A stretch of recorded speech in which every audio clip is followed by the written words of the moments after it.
Hello, and welcome to another quick midweek edition of Cronkite Sports Live.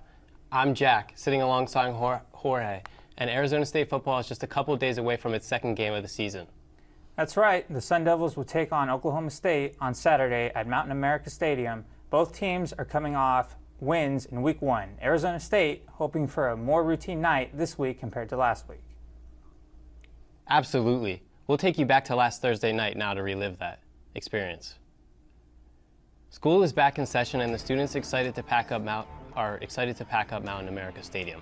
True freshman quarterback Jaden Rashada made his debut. He wasted no time going airborne, finding Melquan Stovall for an early completion in the game.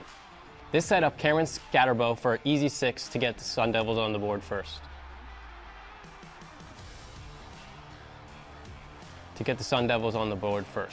Southern Utah answered with a rushing touchdown from Targi Lamson early in the second quarter to make things all square.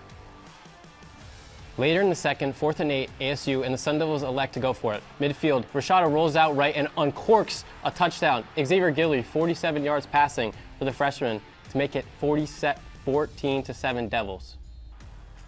But here's where things got really interesting. Dust pouring into Mountain America Stadium at the end of the first half. Tough playing conditions, but just as time expires, Rashada finds Troyo Mire on a fade.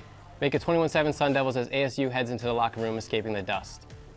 Then came the rain and the lightning. Lightning equals no football, and this went on for nearly 2.5 hours. A brutal delay for the fans and players alike. But finally, just before midnight, play resumes. Justin Miller finds Zach Mitchell, and just like that, we have a game. Thunderbirds trail 14-21. ASU answered with a long drive to set up Dario Longetto for a 38-yard make. ASU now up by 10 late in the fourth. But hang on, a few 3-and-outs later, and oh, the punt is blocked. Scooped and taken in for a touchdown. Thunderbirds, now we really have a game as ASU only leads 24-21 and time is running out in the fourth quarter. On a much-needed first down to put the game away, Cameron Scatterbo takes matters into his own hands, making several Southern Utah defenders miss. Crucial play for the Sun Devils as they would run the clock down and escape the hubbub with a 24-21 victory. Here's head coach Kenny Dillingham after the win. There was a positive, you could say, at the end of the game. They got it done, and that's all that football's about. It doesn't matter who you play, it matters you get it done. And at the end of the day, the guys got it done. That's what I told them in the locker room. You got it done. You're 1-0. We got a lot of crap to fix, but you got it done. So let's move along. So now we're in Week 2, and Arizona State moves on to Oklahoma State, a non-conference opponent who also squeaked by their Week 1 FCS opponent in Central Arkansas, 27-13. 2 late fourth quarter touchdowns from the Cowboys helped secure their victory. So both Oklahoma State and Arizona State come into this one surrounded with some question marks. The Cowboys featured 3 different quarterbacks last week against Central Arkansas, as the quarterback completion in Stillwater is still ongoing. It seems likely that ASU will also face all 3 on Saturday, as no starter has been announced. Here's Coach Dillingham on preparing for an unusual situation defensively.